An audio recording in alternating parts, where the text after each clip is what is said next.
करने का मौका दिया। नास्ति विद्या समूह बंधुर नास्ति विद्या समः सुहृत्, नास्ति विद्या समः वित्तम नास्ति विद्या समम सुखम। अर्थात विद्या समान कोई धन नहीं, कोई सुख नहीं, कोई बंधु नहीं। और आज हम चर्चा कर रहे हैं हमारे विश्वविद्यालयों पर, तो शिक्षा के बराबर हमारे पास शिक्षा से बड़ा कोई हक नहीं है। अभी माननीय मंत्री महोदय का उत्तर था, तो बीच बीच में कहीं कहीं महसूस हुआ कि जैसा हम साधना टीवी चैनल के बीच सामने बैठे हों। तो अभी तक सुना है, मंत्री महोदय बुरा ना माने, पर अभी तक सुना है कि लोग कहते थे कि राजनेता घुमा फिरा के जवाब देने में, गोलमोल जवाब देने में बड़े एक्सपर्ट होते हैं। पर आज मुझे लगता है कि जो बाजी है वो अधिकारियों ने मार ली जिन्होंने आपकी स्पीच लिखी। तो शिक्षा की बात करें तो हमारे जो भी विश्वविद्यालय हैं, हमारी कॉलेजें हैं, उनमें हम बात करते हैं गुरु शिष्य रेशियो की। माननीय मंत्री महोदय ने कहा कि तक्षशिला यूनिवर्सिटी में 10,000 शिक्षक थे और 2,000 गुरु थे। पर आज हम देखें तो हमारा जो गुरु शिष्य रेशियो है वो क्या है, तो ये चीज़ हमें बिल्कुल बेसिक लेवल पे जाकर देखनी पड़ेगी। ये एक विशेष साइकिल शुरू हो गई है हमारे यूनिवर्सिटीज़ में। हमारे पास लेक्चरर्स नहीं हैं, पढ़ाने के लिए लोग नहीं हैं, रोज़गार नहीं मिल रहा है और वो नए लोग तैयार नहीं कर पा रहे हैं जो बाद में उनके बच्चों के गुरु बन पाएँ।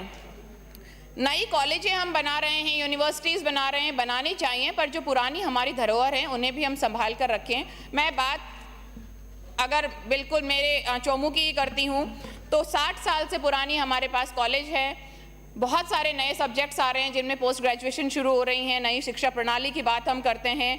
पर जब हर बच्चा करीब बहुत सारे बच्चे साइंस सब्जेक्ट में 12वीं करते हैं, वहाँ पर हमारे पास बॉटनी जूलॉजी में हमारे पास पोस्ट ग्रेजुएशन नहीं है जिसके लंबे वक्त से डिमांड है। हिंदी जैसे सब्जेक्ट में, हिंदी भाषा को हम प्रमोट करने की बात करते हैं, हिंदी जैसे भाषा में हमारे पास पोस्ट ग्रेजुएशन नहीं है।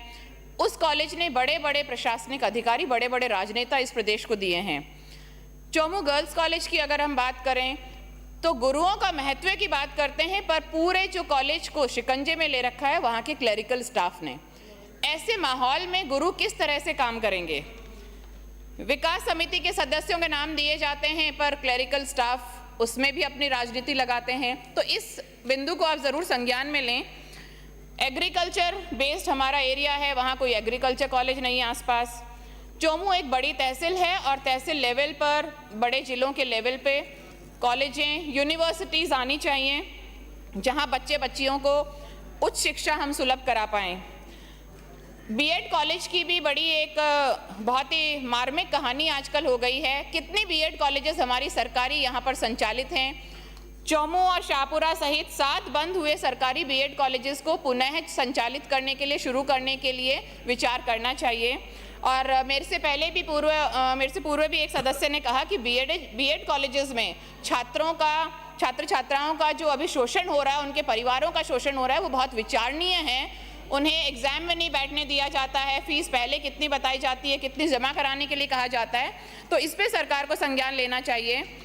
और एक विडंबना देखिए कि महारानी कॉलेज, जिसे मतलब पूरे प्रदेश में, देश में जाना जाता है, वहाँ के प्रिंसिपल को राजनीतिक कारणों से, नए नए कारण बताकर सस्पेंड कर दिया जाता है। फिर हम गुरुओं की इज्जत कहाँ करते हैं? पढ़ाने वाले हैं, उनके लिए जो स्वीकृत पद हैं उन पर लोग नहीं हैं, गरीबों को शिक्षा सुलभ नहीं हो रही है।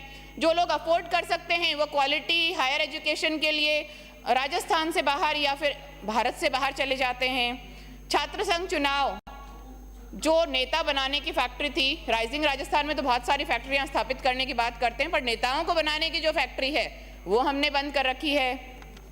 आज राजस्थान के विभिन्न एकेडमिक यूनिवर्सिटीज़ में 35 लाख से ज़्यादा विद्यार्थी शिक्षा ग्रहण कर रहे हैं। इन बच्चों का भविष्य सुनहरा बनाना है, पर बिना गुरु कैसे? और सारा जो बिल है वो शिक्षा प्रणाली पर ना सेंटर्ड होकर एक वर्ड पे सेंटर्ड है, कुल गुरु पर। कुलपति को कुल गुरु कर दें, पर कम से कम ये कारण ना दें कि जो कुलपति जो वर्ड है वो सम्मान के अगेंस्ट है। फिर आप लखपति दीदियां क्यों बना रहे हैं? तो इतनी संकीर्ण सोच के साथ हम शिक्षा को आगे नहीं बढ़ा सकते। शिक्षा हमारा मूलभूत अधिकार है बेसिक ढर्रे में, ढांचे में, शिक्षा प्रणाली में बदलाव की हमें जरूरत है। सिर्फ इस नाम पर जो लिपापोती चल रही है उससे काम नहीं चलेगा। लोग हमसे, आगे वाली पीढ़ी हमसे जवाब मांगेंगी। इसलिए विधेयक को जनमत जानने के लिए प्रसारित करना चाहिए था। आपका बहुत बहुत धन्यवाद। जय हिंद।